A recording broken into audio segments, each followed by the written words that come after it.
Hello friends, education मस्ती में आप सभी का स्वागत है। और आज मैं एक्सरसाइज 6.1 शुरू कर रहा हूं, जिसमें समरूप और सर्वांगसम की बातें हो रही है। जिसमें से पहला क्वेश्चन में हमें कहा जा रहा है कि सभी वृत्त खाली स्थान होते हैं। तो सभी वृत्त, जो भी वृत्त होगी वो हमेशा समरूप होंगे। रीजन, कारण उसका यह है कि एक ये वृत्त है और दूसरा अगर ये वृत्त है, तो दोनों वृत्त की अगर त्रिज्या की बात करें तो दोनों वृत्त की त्रिज्याएं हमेशा समानुपाती होगा। यानी इसका त्रिज्या अगर 5 सेंटीमीटर, तो इसकी जितनी भी त्रिज्याएं होगी सभी 5-5 सेंटीमीटर हो जाएगी। और इस वृत्त की बात करें, अगर इसका 4 है तो सभी त्रिज्याएं इसका 4-4 सेंटीमीटर हो जाएगा। फिर जितना भी त्रिज्याएं होगी, जब दोनों का अनुपात निकालेंगे, अगर ये 5 सेंटीमीटर है, ये 4 सेंटीमीटर है, और फिर अगर दोनों का अनुपात निकाले तो हमें हमेशा बराबर आ जाएगा। इसीलिए दोनों वृत्त हमेशा क्या होगा? समरूप होगा। यानी जितने भी वृत्त होते हैं सभी समरूप ही होते हैं, सर्वांगसम नहीं हो सकते हैं। सर्वांगसम होने के लिए उसकी त्रिज्याएं बराबर होनी जरूरी है। फिर हम लोग पहुंच रहे हैं नेक्स्ट क्वेश्चन पे। नेक्स्ट क्वेश्चन में हमें कहा जा रहा है कि सभी वर्ग खाली स्थान होते हैं। तो सभी वर्ग जो भी होगा वो हमेशा, अगर उसकी भुजाओं की संख्याएं लंबाई बराबर न हो तो ये हमेशा समरूप ही होगा।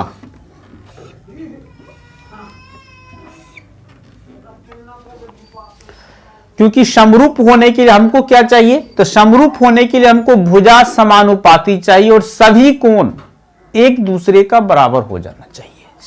जैसे अगर ये 90 डिग्री है, आप जानते हैं कि सभी वर्ग का प्रत्येक कोण 90 डिग्री होता है। इसमें भी 90 है, इसमें भी 90 है और इसमें भी 90 है। इसमें भी 90 हो जाएगा, चूंकि वर्ग है तो 90 तो होगा ही। ठीक है। अब रही बात कि भुजा भी समानुपाती हो जाएगा। इसका एक भुजा 5 सेंटीमीटर, तो सभी भुजाएं 5-5 सेंटीमीटर हो जाएगी। सभी भुजाएं 5-5 सेंटीमीटर हो जाएगी। अगर इसका एक भुजा 3 सेंटीमीटर है तो सभी 3-3 सेंटीमीटर हो जाएगी। तब जाके अगर हम इसकी भुजाओं का अनुपात निकालें, अगर इसका भुजा का अनुपात निकाले तो ये 5/3 हो जाएगा। इससे भी निकाले तो 5/3 हो जाएगा। फिर इससे भी निकालेंगे तो 5/3 हो जाएगा। फिर 5/, यानी भुजाएं भी समानुपाती है और प्रत्येक कोण बराबर भी है। इसीलिए हम कह सकते हैं कि ये दोनों वर्ग आपस में समरूप है। ठीक है। अगर दो वर्ग सर्वांगसम तभी होगा जब इसकी भुजाओं की लंबाई जो होगी ये बराबर हो जाएगी। याद रखना है कि दो वर्ग सर्वांगसम भी हो सकता है और समरूप भी हो सकता है।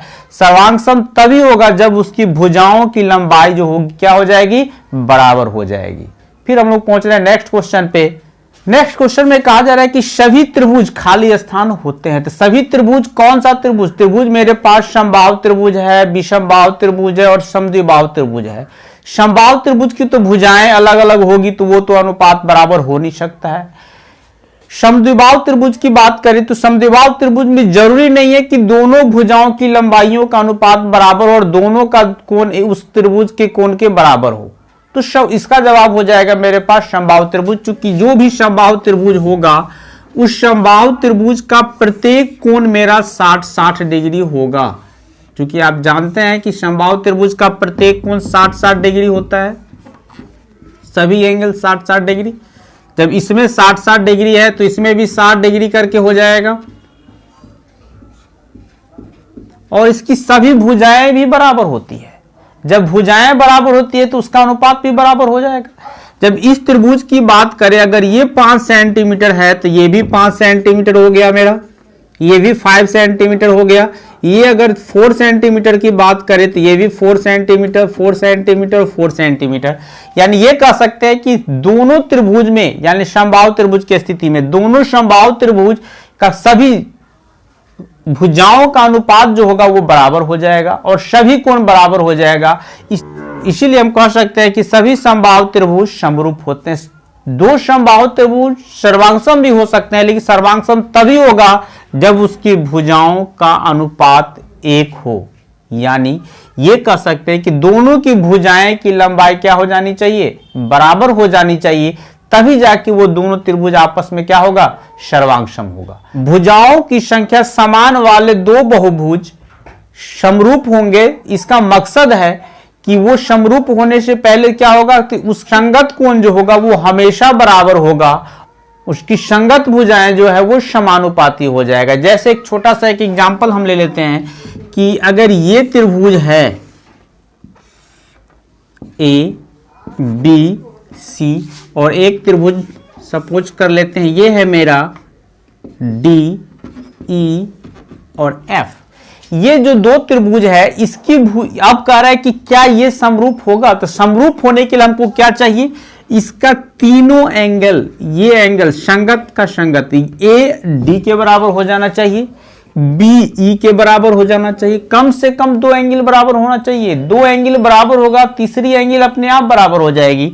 और उसके अलावा क्या होना चाहिए, तो उसकी संगत भुजाएं समानुपाती होनी चाहिए। यानी अगर हम ए बी अब बट्टा अगर डीई का मान निकालें तो हमको जो आएगा वही बी सी बट्टा ई एफ का मान आना चाहिए और वही ए सी बट्टा डी एफ का मान आना चाहिए। ये तीनों हमको बराबर हो जाना चाहिए, ये तीनों बराबर हो जाना चाहिए। साथ में हमें कोण ए बराबर चाहिए कोण डी, कोण बी बराबर चाहिए कोण ई और कोण सी बराबर चाहिए हमें कोण एफ।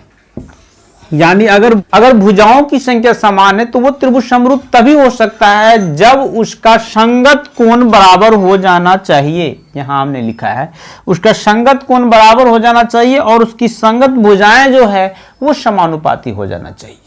ठीक है, फिर हम लोग पहुंच रहे हैं नेक्स्ट क्वेश्चन पे। नेक्स्ट क्वेश्चन में कहा जा रहा है कि दो आपको एग्जाम्पल देना है। पहला में आपको समरूप आकृति का एग्जाम्पल देना है। समरूप आकृति क्या हो जाएगा, आप अभी तुरंत दो समबाहु त्रिभुज को ही आप समरूप कह सकते हैं। ए बी सी, फिर यहां डी ई और एफ, हमें दो समरूप चाहिए। तो समरूप के लिए सबका एंगल हम बराबर कर देते हैं। ये 60 डिग्री कर दें, ये भी 60 ही कर देते हैं, ये भी 60 ही कर देते हैं, ये भी 60, तो ये भी 60, फिर ये भी 60। यानी दो समबाहु त्रिभुज समरूप होते हैं। एग्जाम्पल मिल गया। और क्या, तो दो वर्ग ही बना देते हैं, ये भी मेरा समरूप त्रिभुज का एग्जाम्पल हो जाएगा। उसके बाद दो वृत्त ही बना सकते हैं, ये भी मेरा दो समरूप त्रिभुज का एग्जाम्पल हो जाएगा। दो फटाफट एक वृत्त बना लेंगे, फिर दूसरे त्रिभुज का एक वृत्त बना लेंगे, ये भी मेरा समरूप हो जाएगा। तो ये दो एग्जाम्पल हो गया समरूप त्रिभुज का। अब क्वेश्चन में कहा जा रहा है कि दो ऐसी आकृति का एग्जाम्पल देना है जो समरूप नहीं है। तो समरूप नहीं है तो इसके लिए हम क्या करेंगे कि एक त्रिभुज ही बना लेते हैं, ए बी सी इधर दे देते हैं, पी क्यू और आर। अब हम क्या करते हैं, यहां पे दे देते हैं 60 डिग्री, यहां पे 80 डिग्री, यहां पे 40 डिग्री, यहां पे कर देते हैं 70 डिग्री, यहां पे 50 डिग्री, यहां पे 60 डिग्री। क्या इसका संगत कोण बराबर है? आप देख सकते हैं कि इसकी संगत कोण बराबर नहीं है। या भुजा भी कर सकते हैं, ये 5 सेंटीमीटर, ये 4 सेंटीमीटर, ये 3 सेंटीमीटर, ये 3 सेंटीमीटर, ये 2 सेंटीमीटर, ये 5 सेंटीमीटर। तो क्या इसकी न तो इसकी संगत भुजाएं समानुपाती है और न ही इसका संगत कोण बराबर है।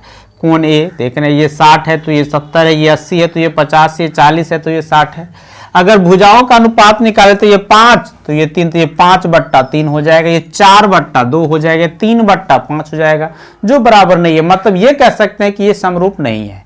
दूसरा, दो चतुर्भुज की बात करें तो अगर ये वर्ग है, यहां एक ये वर्ग का एग्जाम्पल हम दे देते हैं और एक ये समलंब चतुर्भुज, ये कभी समरूप नहीं हो सकता है। यानी ये ए बी सी डी, फिर ये पी क्यू आर और एस, ये दो एग्जाम्पल मेरा हो गया जो आपस में समरूप नहीं है। फिर हम लोग पहुंच रहे हैं नेक्स्ट क्वेश्चन पे। दोनों आकृति आपस में समरूप है। जब समरूप है तो अगर हम इस दोनों की भुजाओं का अनुपात, सबसे पहले हम लोग इसका चेक कर लेंगे क्या इसकी भुजाओं का अनुपात बराबर है। तो सबसे पहले इसकी भुजाओं का अनुपात निकाल के हम देख लेते हैं। इसकी भुजाओं का अनुपात अगर हम निकालते हैं तो हमको मिलता है ए बी बट्टा अगर PQ निकाले तो AB का मान है 3 सेंटीमीटर और PQ का मान है 1.5 सेंटीमीटर। यानी ये मेरा कैंसिल करके हो जाएगा, दशमलव ऊपर जाके कैंसिल, 15 दूना 30, 2/1। अगर इसी तरह हम बाकी भुजाओं का भी अनुपात निकालें तो सभी का अनुपात हमें इतना ही मिलेगा। क्या चीज? जैसे कि BC/QR का निकाल लें हम, फिर CD/RS का निकाल लें हम, और AD/PS का निकाल लें। सभी का जो हमें अनुपात आएगा, इस सारे चीज का अनुपात हमको 2/1 ही आने वाला है। अब क्वेश्चन में कहा जा रहा है कि जब भुजाएं समानुपाती है तो क्या इसे हम समरूप कह सकते हैं? नहीं। अगर भुजाएं जब समानुपात हो जाए तो एक चीज और मेरे पास बच गया जिसको हम चेक करेंगे। वो चीज है मेरा कि क्या उसका सभी कोण यानी संगत कोण एक दूसरे के बराबर है। तो हम देखते हैं कि कोण ए की बात करें तो कोण ए कोण P के बराबर नहीं है, क्योंकि कोण ए दिया गया है 90 डिग्री और P दिया हुआ है 90 डिग्री नहीं है। मतलब A और P बराबर नहीं है। दोनों आकृति में हम देखते हैं कि कोण A कोण P के बराबर नहीं है, फिर कोण B कोण R के बराबर नहीं है। इसी तरह चारों एंगल कोण C की और कोण C कोण R के बराबर नहीं है, और कोण D कोण S के बराबर नहीं। यानी एक भी कोण इसमें आपस में बराबर नहीं है, और जब एक भी कोण बराबर नहीं है तो इसे हम समरूप नहीं कह सकते, क्योंकि भुजाएं तो समानुपाती है लेकिन संगत कोण उसका बराबर नहीं है, इसीलिए हम इसे समरूप नहीं कह सकते हैं। और इस तरह हम लोग एक्सरसाइज 6.1 को समाप्त किए। उम्मीद है कि ये वीडियो आपको अच्छा लगा होगा। अगर आपको अच्छा लगे तो हमारे वीडियो को लाइक करें, शेयर करें, और चैनल पे नए हैं तो सब्सक्राइब करें। धन्यवाद।